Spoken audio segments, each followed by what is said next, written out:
150 gram അരി കുതിർത്ത് പൊടിച്ച് വെച്ച പൊടിയാണിത്.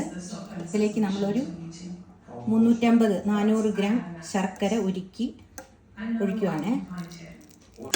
ശർക്കര നല്ല തണുത്തതിന് ശേഷമേ ഒഴിക്കാൻ പാടുള്ളൂ.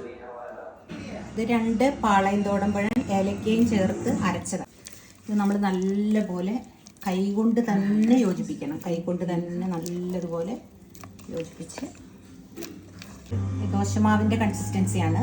ഇതിനകത്ത് ഞാൻ 350 ഗ്രാം ശർക്കര 1/2 കപ്പ് വെള്ളം ഒഴിച്ചിട്ടാണ് ഉരുക്കിയെടുത്തത്. ഇത് കറക്റ്റാണ്.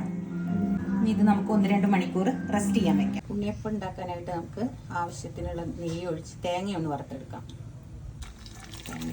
തേങ്ങ വറുത്തതിന് കൂട്ട് ഒരു ശകലം എള്ളും കൂടി വറുത്തിട്ടിട്ടുണ്ട്. ഞാനിതിവിടെ നെയ്യ് ഒഴിച്ചിട്ടാണ് ഈ ഉണ്ണിയപ്പം ഉണ്ടാക്കിയെടുക്കുന്നത്. നമുക്ക് ഓയിൽ, വെളിച്ചെണ്ണ, ഏത് ഓയിൽ വേണമെങ്കിലും നമുക്ക് ഉണ്ടാക്കാം കേട്ടോ. ഒഴിച്ചു കൊടുക്കാം നമുക്ക്.